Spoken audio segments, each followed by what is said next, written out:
तो आज जिस मांगा की हम बात करने वाले हैं उसे लिखा है ओयासुमी पुनपुन के राइटर इनियो आसानो ने।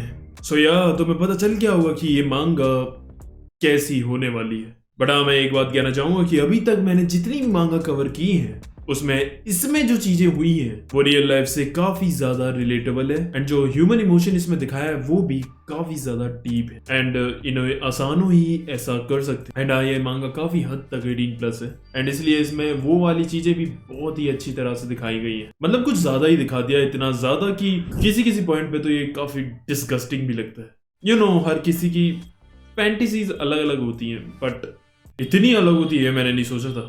तो समझ गए होगे कि ये मांगा किस तरह की है, तो उसी हिसाब से इसे देखना, टीवी पर लगा के सबके साथ मत बैठ जाना। तो चलो सीधा स्टार्ट करते हैं एंड आज तो तुम्हें बहुत कुछ सीखने को मिलने वाला है एंड बहुत कुछ देखने को भी मिलने वाला है। यारे गर्ल ऑन द शोर। सो इस मांगा की शुरुआत होती है और हमें दिखाया जाता है एक लड़का जिसका नाम है केसुके इसोबे एंड जो लड़की है उसका नाम है कोमे सातो एंड ये दोनों बस बैठकर बातचीत कर रहे होते हैं एंड ये दोनों ही स्कूल जाने वाले 15-16 साल के बच्चे हैं। एंड अब जो कोमे जो थी ना उसका एक सीनियर बॉयफ्रेंड था मिसाकी, जिसने इससे बात करना अभी छोड़ दिया था या फिर उसका इंटरेस्ट वगैरह खत्म हो गया था वगैरह वगैरह। अब जो ये सातो थी ना वो अपना दुखड़ा बता रही थी इसाबो को, और अब जो इसाबो था ना वो उसका डिप्रेशन कम करने के लिए और उसे कंफर्ट करने के लिए उसके पास आता है उसे किस करने के लिए, लेकिन वो उसे पीछे कर देती है और कहती है कि मैं तुम्हें उस तरह से लाइक नहीं करती। अब हमें पता चलता है जो इसोबे है ना वो एक्चुअली में सातो को लाइक करता है एंड उसने उसे ये बात बता भी रखी है, इसलिए सातो को भी पता है कि हाँ ये उसे लाइक करता है। एंड जब इसे मिसाकी से धोखा मिलता है तो ये उसे सब कुछ बताती है कि उसने ऐसा ऐसा मेरे साथ किया था एंड उसने बस मेरा यूज किया एंड मुझसे ब्लो वगैरह करवाया एंड अब वो मेरे मैसेज का जवाब भी नहीं दे रहा है। अब सातो कुछ दिनों तक ऐसे ही सोच रही थी कि यार वो इस सिचुएशन से कैसे मूव ऑन करे एंड इसलिए फिर वो एक दिन इसोबे से मिलती है और उससे कहती है क्या तुम मेरे साथ सेक्स करना चाहते हो। अब यहीं से सीन शिफ्ट होता है और अब हल्का सा ना पास्ट दिखाया जाता है। हमें स्कूल दिखाया जाता है जहाँ सातो जाती है और उसकी वहां पर एक फ्रेंड थी केको, वो उसे पूछ रही थी तो मिसाकी के साथ तुम्हारा कैसा चल रहा है। हमें मिसाकी दिखाया जाता है जो कि उससे बड़ा था एंड वो काफी स्मार्ट भी था। अब सातो उसके पास जाकर पूछती है कि क्या तुम मेरे साथ डेट पर चलोगे। वो कहता है देखो यार मेरा टाइप एंजेलिना जॉली वाला है, सो तुम मेरे बिल्कुल भी टाइप की नहीं हो, बट अगर तुम मुझे एक और ब्लो दो तो मे भी मैं तुम्हारे साथ चल सकता हूँ। तो जैसा तुमने देखा मिसाकी बस ऐसे ही उसका यूज कर रहा था। हमें फिर से प्रेजेंट में लाया जाता है और हमें दिखाया जाता है कि सातो इसोबे के घर आ चुकी है और अभी इसाबो के घर ना कोई नहीं था, इसलिए अब वो दोनों करना स्टार्ट करते हैं। पहले वो थोड़ा फॉर प्ले करते हैं हाथ से एंड उसके बाद बाकी की चीजें होती हैं धीमे धीमे। अब कि वो दोनों बच्चे ही थे और उनका पहली बार था तो थोड़ा वो सही से नहीं कर पा रहे थे बट जैसे तैसे वो कर लेते। अब करने के बाद सातो कहती है कि मैं प्रेग्नेंट तो नहीं होंगी ना। इसाबो कहता है अबे पागल है क्या, मैंने प्रोटेक्शन यूज किया था, मैं इन सब चीजों में काफी केयरफुल रहता हूँ। अब जब वो शाम को वापस जा रही थी तब वो उससे कहती है कि क्या तुम मुझे एक और बार अपना वो दिखाओगे। अब वो दिखाता है अपना डार्क नाइट। वो कहती है कि पता नहीं क्यों बट अभी ये काफी क्यूट लग रहा है। अब हमें दिखाया जाता है कि अगले दिन सबके सब स्कूल में बैठे हुए थे एंड तभी से इसाबो को मैसेज आता है कि फर्स्ट फ्लोर वाले फीमेल वॉशरूम में आ जाओ। अब जैसे ही वो वहां पहुंचती है और दरवाजा खोलती है तो वहां इसाबो पैंट खोलकर बैठा हुआ था और उसका जो डार्क नाइट था वो भी फुल जोश में था एंड देन फिर वो आकर सीधे बैठ जाती है एंड देन वो दोनों वहां पर वॉशरूम में करते हैं। अब वो दोनों लगे हुए थे तभी हम देखते हैं कि एक और लड़की उस वॉशरूम में आ जाती है और वो फोन पर बात कर रही थी। अब इनकी दोनों की फटने लगती है लेकिन उसके बाद भी जो इसाबो था वो रुक नहीं रहा था, वो करने में लगा हुआ था एंड सातो जैसे तैसे अपनी आवाज को कंट्रोल कर रही थी कि चीख ना निकल जाए। फिर उसके बाद वो बंदी वहां से चली जाती है एंड वो दोनों बच जाते हैं। अब ये दोनों मोबाइल पर ही बातचीत कर रहे थे। अब वहीं से हमें ये भी समझ में आता है कि जो सातो थी उसे सिर्फ इसके साथ करने में मजा आ रहा था, ऐसी इसकी कोई फीलिंग्स वगैरह नहीं थी इसाबो के लिए। यानी कि साफ शब्दों में कहें तो इनका कुछ कैजुअल रिलेशनशिप चल रहा था। हमें अगले दिन दिखाया जाता है कि सातो जो थी वो दोबारा से इसाबो के घर आती है एंड यहाँ हमें थोड़ी सी कंडीशन बताई जाती है इसाबो के घर की कि जो उसका बाप है वो एक बड़ी वीडियो गेम कंपनी का डायरेक्टर है एंड इसलिए इसके पास हर तरह के वीडियो गेम्स, कंप्यूटर, हेडफोन्स सब कुछ है एंड जो उसकी मम्मी है वो मांगा और बुक्स पब्लिश करने की एक इंटरनेशनल कंपनी में काम करती हैं एंड उनका ऑफिस ताइवान में है, इसलिए वो वहीं रहती हैं और उनसे वो रेयरली महीने में एक आधा बार मिल पाता है और अपने बाप से भी ये 2-3 हफ्तों में एक बार मिलता है। तो ये पैसे वाला तो है लेकिन काफी अकेला है बट अभी इसे इस सब की आदत हो गई है। अब ये दोनों लेट कर मांगा पढ़ रहे थे, तभी इसाबो की नजरें उसकी स्कर्ट की तरफ चली जाती है। अब ये अंदर से हॉर्नी होने लग जाता है एंड उसकी तरफ वो बढ़ रहा था, लेकिन सातो कहती है कि आज हम कुछ नहीं कर सकते बिकॉज मेरे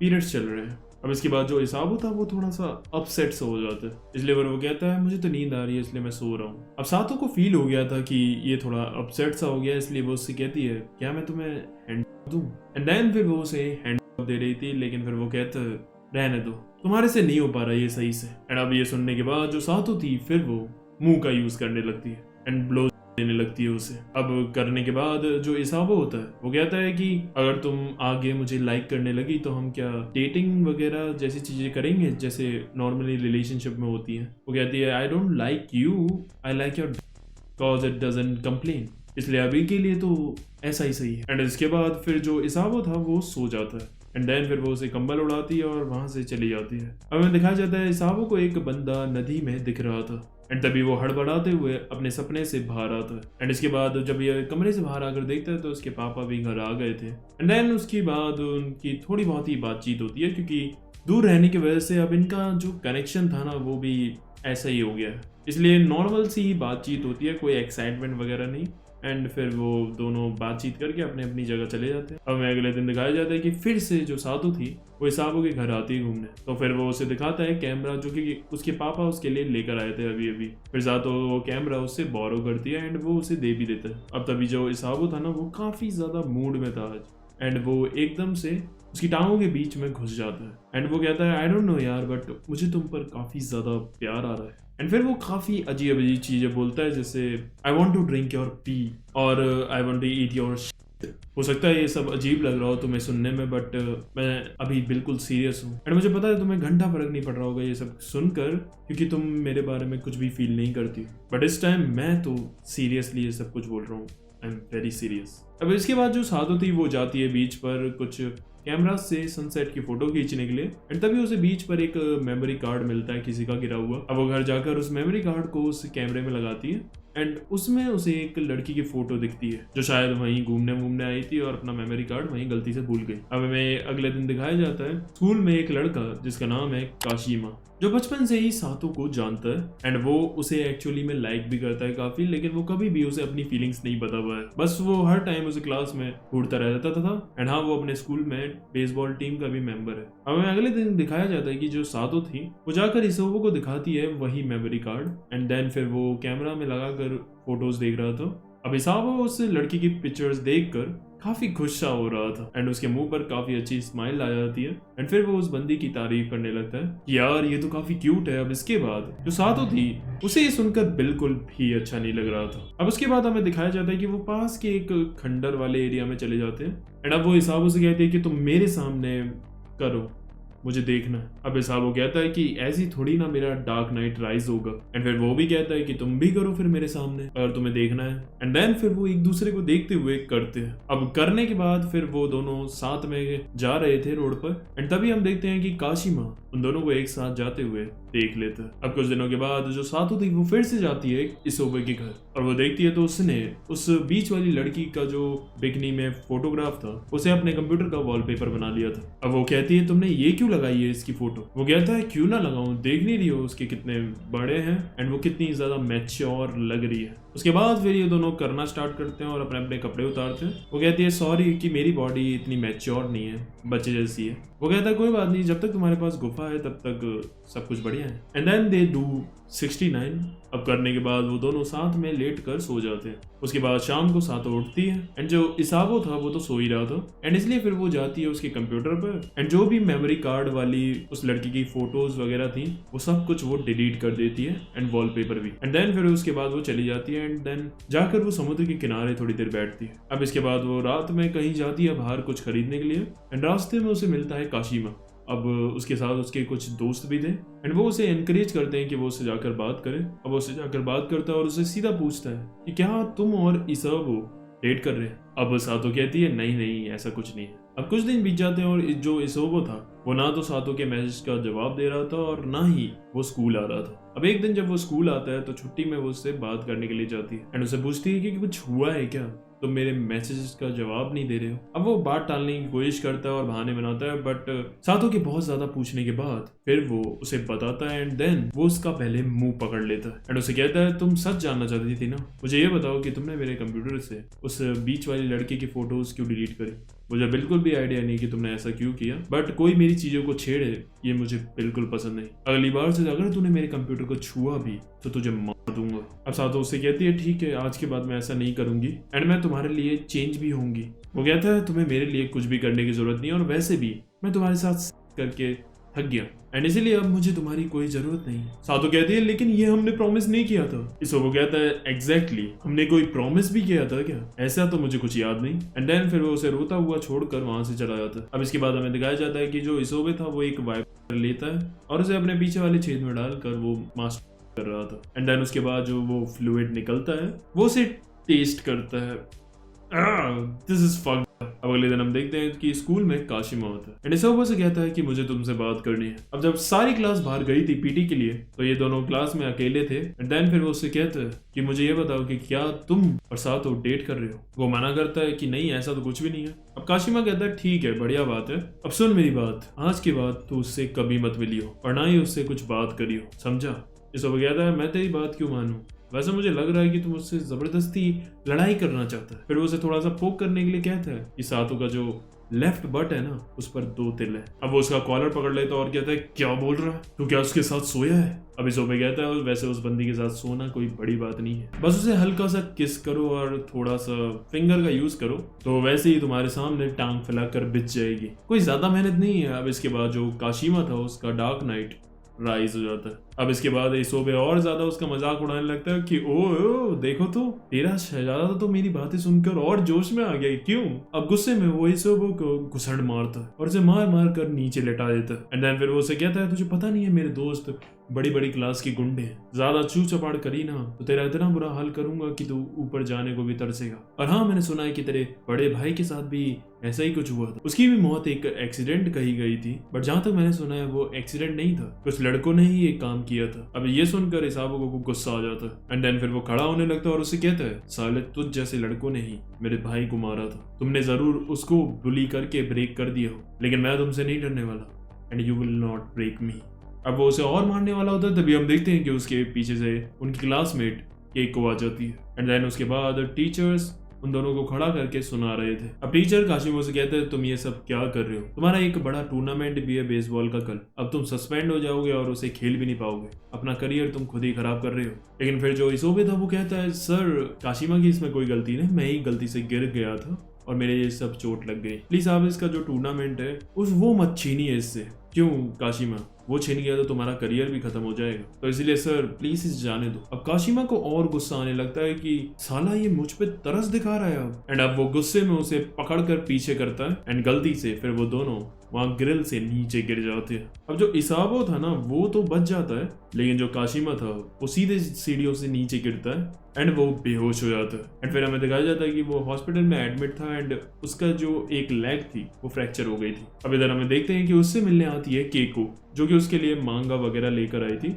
एंड एक लकी चार्म भी था उसके ठीक होने के लिए एंड यही हमें पता चलता है कि जो केको है वो एक्चुअली में काशिमो को काफी पसंद करती है। अब इधर हमें दिखाया जाता है कि सातो की ना अब इसाबो से काफी दिनों तक बात नहीं हुई थी, इसलिए फिर वो डेस्परेशन में मिसाकी को मैसेज कर देती है एंड उसके साथ दोबारा मिलने का सोचती है। देन इसके बाद फिर मिसाकी का मैसेज आता है एंड वो उसे एक पार्टी के लिए बुलाता है। इधर हम देखते हैं कि जो इसाबो था वो अपने ब्लॉग्स लेकर रहा था एंड यहाँ हमें पता चलता है कि एक्चुअली में जो ये ब्लॉग्स थे ये एक्चुअली में इसके बड़े भाई के थे और बस ये जो भी ब्लॉग्स में बंदे थे उन्हें मैसेज कर रहा था ताकि जो इसके बड़े भाई का ब्लॉग था वो हमेशा एक्टिव रहे। अब यही ब्लॉग्स में ये गलती से सच भी लिखने लगता है और यहाँ हमें पता चलता है कि जो इसका भाई था उसका कोई एक्सीडेंट वगैरह नहीं हुआ था, उसने एक्चुअली में सुसाइड किया था क्योंकि क्या था कि स्कूल में वो काफी ज्यादा बुली वगैरह हो रहा था एंड देन फिर वो परेशान होकर एक दिन नदी में जाकर कूद कर उसने अपनी जान दे दी। अब तुम्हें याद होगा इसीलिए इसाबो के सपने में नदी में एक बंदा दिखाया जा रहा था, वो एक्चुअली में इसका भाई था और इसका ये ट्रॉमा इसलिए भी बन गया था क्योंकि जो इसका भाई था वो उसी दिन मरा था जिस दिन इसका बर्थडे था। एंड एक और बात, जिस कमरे में अभी इसाबो रह रहा है वो एक्चुअली में उसका भाई का भी कमरा था एंड उसने अपने कंप्यूटर पे ना एक नोट भी लिखा था, लेकिन वो सुसाइड नोट इसोबे ने हमेशा के लिए हटा दिया था। अब उसने ये सुसाइड नोट इसलिए भी हटाया था क्योंकि उसके मरने के बाद जो उसके माँ बाप थे वो वैसे ही टूट गए थे, और अगर उन्हें ये पता चलता कि उसने सुसाइड किया है तो उनका दिल और दुखता, इसलिए उसने ये बात सबसे छुपाई। अब इधर हमें दिखाया जाता है कि सातो को मसाकी बुलाता है एक क्लब में, और उसके साथ उसकी एक दोस्त भी थी, और मसाकी के भी वहां पर कुछ दोस्त आए थे एंड वो वहां पर ड्रिंक्स वगैरह कर रहे थे। अब जो सातो थी वो भी एक आधा ड्रिंक लगा लेती, लेकिन उससे वो झिलती नहीं है। अब इसीलिए फिर वो वॉशरूम जाती है। अब इसके बाद हम देखते हैं जो मसाकी था वो भी उसके साथ पीछे पीछे वॉशरूम आ जाता है एंड फिर वो वहां पर उसे टच करने लगता है एंड देन फिर वो उसे किस करने के लिए आता है। लेकिन अभी जो सातो थी वो काफी अनकंफर्टेबल फील कर पा रही थी मसाकी के साथ एंड वो कहती है कि अभी नहीं, आज मेरी तबीयत सही नहीं है एंड फिर वो ये कहकर वहां से जाने लगती है। मसाकी कहता है यार तुम्हारे तो अलग ही ड्रामे है, अगर इतना ही ये सब कुछ था तो तुम यहाँ पर आई क्यों ही, मेरा मूड और खराब कर दिया, आज के बाद प्लीज फिर मेरे को मैसेज मत करना। अब वो वहां से जा रही होती है, तभी वो देखती है जो उसके साथ उसकी दोस्त आई थी वो मसाकी के एक दोस्त के साथ लगी पड़ी हुई थी एंड फिर वो उससे कहती है तुम जाओ, मैं तो अभी थोड़ा बिजी हूँ एंड फिर वो वहां से अकेले निकल जाती है। अब इस वीकेंड से वापस आने के बाद जो सातो थी वो सीधा जाती है इसाबो से मिलने उसके घर, और फिर वो उसे बताती है कि वो मसाकी से मिलने वगैरह गई थी तो उसने उसे जबरदस्ती किस करने की कोशिश की वगैरह वगैरह। हमें ये भी दिखाया जाता है कि उसके आने से पहले जस्ट पहले इसोबे जो था वो करके बैठा हुआ था एंड अब जो सातो थी वो सीधा आकर उसके डार्क नाइट को देखने लगती है। वो कहता है कि अभी मैंने करा है थोड़ी देर पहले, इसलिए काफी अभी सॉफ्ट रहेगा, लेकिन सातो फिर भी मान थोड़ी ना रही होती है एंड देन फिर वो दोनों करते हैं, और अब वो एक आधा राउंड नहीं करते, लगभग 5-6 राउंड्स मारते। और आज वो इसोबो के घर ही रुकने वाली थी क्योंकि उसके जो पेरेंट्स थे वो रात भर के लिए बाहर गए हुए थे एंड अब वो शाम होने के बाद वो फिर से करते हैं एंड इस बार इसोबो जो था वो उससे एक हाथ से तो अपना डार्क नाइट राइज करवा रहा था एंड दूसरे हाथ से वो उसके पीछे वाले होल में उंगली डलवा रहा होता है, पता नहीं क्यों। आई मीन फैंटेसी फैंटेसी मैंने कहा ना, अजीब अजीब फैंटेसी। एंड उसके बाद ये दोनों नहाने जाते हैं तो वहाँ बाथटब में भी ये शुरू हो जाते हैं। अब जो सातो थी वो कहती है यार मुझे ना अभी भी कुछ अधूरा फील हो रहा है एंड देन उसके बाद इसोबो कहता है अच्छा, एंड फिर वो इसे देता है बैक शॉट्स। अब ये सब करने के बाद ये थक जाते हैं और लेट जाते हैं साथ में एंड फिर ये थोड़ी बहुत बातचीत कर रहे होते हैं, और तभी जो इसोबे था वो कहता है टेंशन मत लो, ये सब तुम भूल जाओगी, और जब तुम हाई स्कूल में आओगी तब तुम्हारा एक सीरियस बॉयफ्रेंड बनेगा, और जब तुम उसके साथ ये सब करोगी तो तुम्हें बिल्कुल फर्स्ट टाइम जैसा ही फील आएगा। एंड फिर सातो उससे पूछती है अच्छा तुमने क्या डिसाइड किया, तुम आगे क्या करने वाले हो फ्यूचर में। वो कहता है कुछ नहीं, मैंने तो डिसाइड किया है कि मैं थोड़े दिनों में ही मरने जा रहा हूँ, मुझसे और नहीं जिया जा रहा ये बेकार सी जिंदगी, मुझे इसे बस अब खत्म करना है। सातो कहती है देखो तुम्हारे मरने पर मुझे कुछ फील तो नहीं होगा, बट प्लीज ऐसा मत करना। एंड फिर वो एक दूसरे का हाथ पकड़कर सो जाते हैं। सुबह होने पर सातो उठती है और अपने घर वापस चली जाती है। अब स्कूल में हमें दिखाया जाता है कि जो काजिमा होता है वो वापस आता है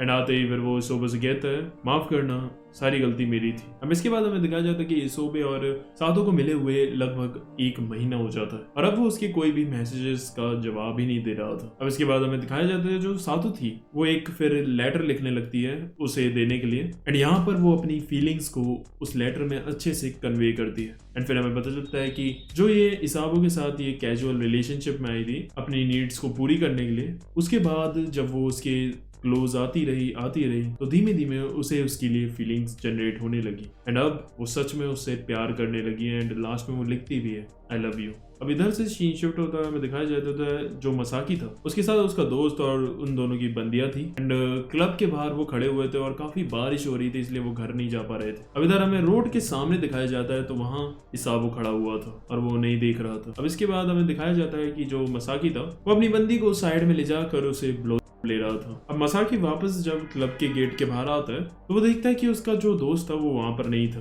अब वो साइड वाली गली में जाकर देखता है तो वो वहां नीचे बेहोश पड़ा हुआ था एंड जो इसोबो था वो उसकी जेब में कुछ ढूंढ रहा था। वो उससे कहता है ओए तू क्या कर रहा है मेरे दोस्त के साथ। इसोबो उसकी जेब से वीड निकालता है और कहता है ये तो मुझे वीड जैसा लग रहा है, क्यों? वो कहता है हाँ तो क्या करना है तेरे को और है कौन तू। अब इसोबो निकालता है इलेक्ट्रिक टेजर। अब मसाकी की देखकर फटने लगती है और कहता है ओ भाई आराम से, मैन टू मैन बात करना, ये बीच में हथियार क्यों लेकर आ रहा है। अब इसोबे कहता है ठीक है मैन टू मैन बात करते हैं। और उस इलेक्ट्रिक टेजर को फेंक देता है। अब जैसे ही वो इलेक्ट्रिक टेजर को फेंकता है, मसाकी कहता है बेवकूफ, और फिर वो उसे उठाने के लिए जाता है। तभी हम देखते हैं कि यूसोबे आकर उससे अपनी डिफेंस स्टिक से हमला कर देता है एंड फिर वो उसे बुरी तरह पेलता है एंड वहां से चला जाता है। बाद में हमें दिखाया जाता है कि वहां पुलिस आती है एंड फिर मसाकी पुलिस वालों को यूसोबे का चेहरा वगैरह बताता है कि कैसा दिखता था, लेकिन प्रोटोकॉल के हिसाब से पुलिस वाले उनका बैग वगैरह भी चेक करते हैं तो मसाकी भी फंस जाता है। अब इधर हम देखते हैं कि यूसोबे घर वापस जा रहा था एंड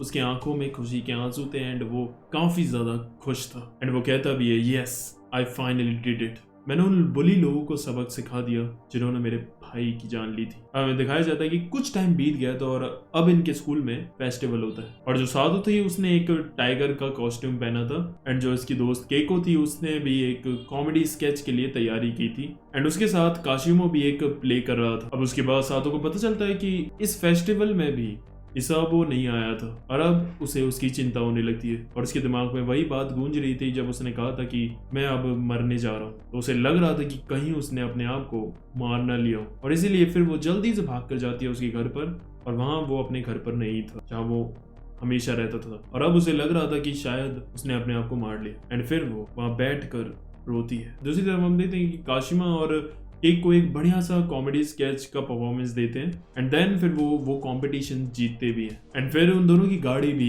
ऐसी चालू हो जाती है। अब हमें दिखाया जाता है कि जब उसके बाद सातो वापस जा रही होती है अपने घर तो काफी ज्यादा तूफान चल रहा था एंड तब भी वो हर जगह जा रही थी इशोबे को ढूंढने के लिए। अब इधर हमें दिखाया जाता है कि जो इशोबे था ना वो इस वक्त आराम से कैफे में बैठकर कॉफी पी रहा था। अब हमें दिखाया जाता है जब बारिश बंद होती है तो वो बाहर आता है एंड तभी उसे वहां वही बीच वाली लड़की दिखती है जिसकी मेमोरी कार्ड की फोटोज उसने देखी थी और वो लट्टू हो गया था। अब इधर से सीन शिफ्ट होता है और हमें दिखाया जाता है कि इसके बाद कुछ दिन बीत गए थे एंड फिर एक दिन इशोबे स्कूल आता है एंड उसका हुलिया पूरा बदल चुका था, उसने बाल कटवा लिए थे तो वो एकदम अलग ही लग रहा था एंड जब इशोबे उसे देखती है फिर वो उसे बुलाती है उससे बात करने के लिए एंड उसके बाद जब वो उससे बात करती है तो इशोबे उसे काफी अलग लग रहा था क्योंकि उसके मुंह पर एक चमक थी, एक स्माइल थी। पहले की तरह डिप्रेशन और सैड एक्सप्रेशन नहीं थे उसके। फिर उसे ये भी बताता है कि जो वो बीच वाली फोटो उसने उसे दिखाई थी उसे वो लड़की रियल लाइफ में मिली एंड ये बहुत ही कोइंसिडेंस की बात थी।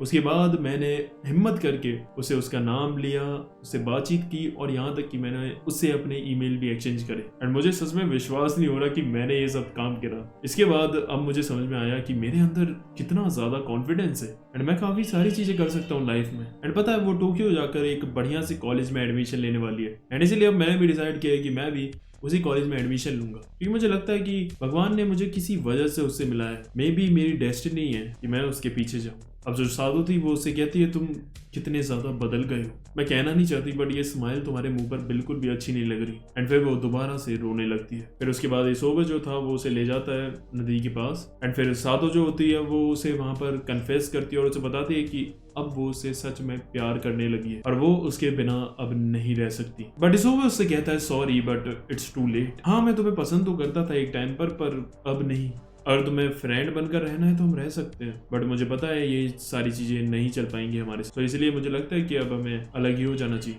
अब उसे कहता है कि अब हम अलग ही हो रहे हैं तो क्या मैं तुम्हें एक बार किस कर सकता हूँ क्योंकि तुमने मुझे कभी किस भी नहीं करने दी। अब उसे किस करने के लिए जा रहा होता है लेकिन तभी वो पीछे हो जाता है और कहता है नहीं चलो छोड़ो एंड फिर वो उसे बाय करके वहां से जाने लगता है। अब जो सातो थी वो तो बैठ कर रोने लगती है जोर जोर से और कहती है please don't leave me but Isobe नहीं रोकता और कहता है अपना ख्याल रखना और अच्छे से पढ़ाई करना और वो वहां से चला जाता है। और तभी हम देखते हैं कि जाते हुए उसके आंखों में भी आंसू थे बट उसे पता था कि उसने ये सही डिसीजन लिया है चाहे थोड़ा मुश्किल ही क्यों ना।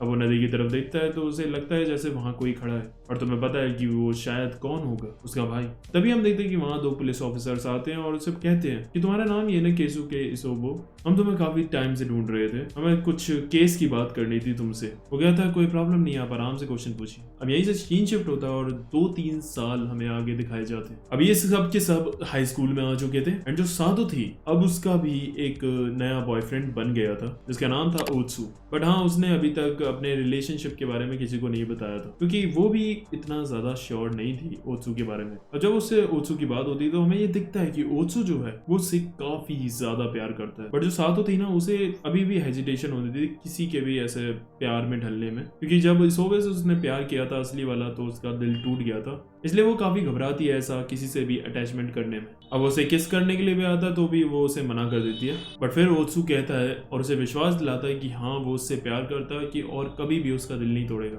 एंड देन फिर वो उसे किस कर लेती है। अब इसके बाद हमें दिखाया जाता है कि वो बीच की तरफ चल रही होती है और तभी उसे काशिमा दिखता है, एंड फिर वो दोनों बात कर रहे थे कि आजकल उनकी तो जिंदगी में क्या क्या चल रहा है, एंड देन फिर सातो लास्ट में बोलती है Kashima finally I found it, in the end there is something bigger than everything else and that is the सी।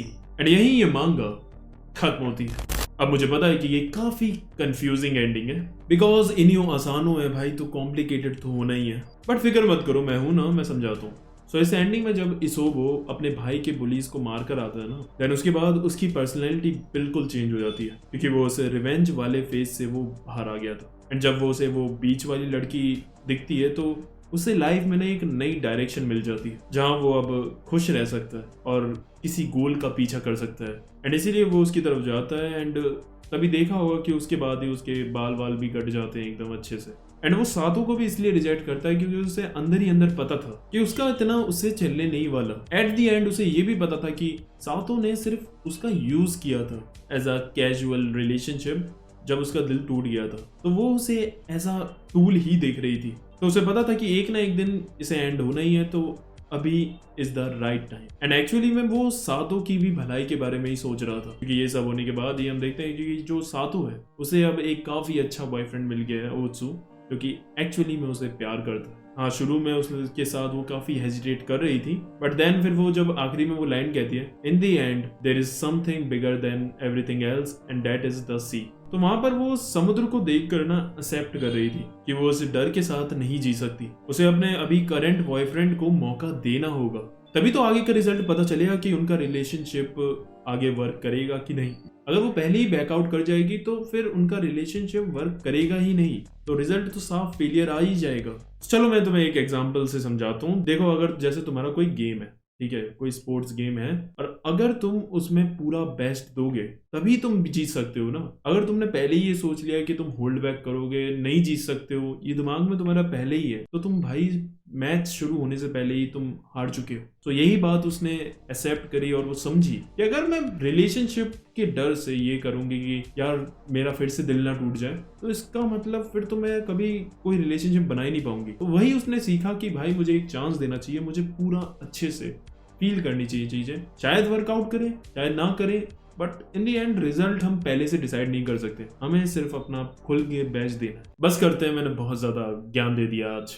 सो कैसी लगी ये मांगा कमेंट करके बताना, और हाँ, अगली मांगा कौन सी पकड़नी है वो भी बताना। बाकी ये मांगा तो खत्म हो चुकी है, लेकिन ऐसे ही लाइफ लेसन और डीप थॉट्स वाली मांगा के लिए तुम ये दोनों मांगास भी ट्राई कर सकते हो, कसम से रिग्रेट नहीं करोगे, जाकर देखो। आज के लिए बस करते हैं, आरिगातो।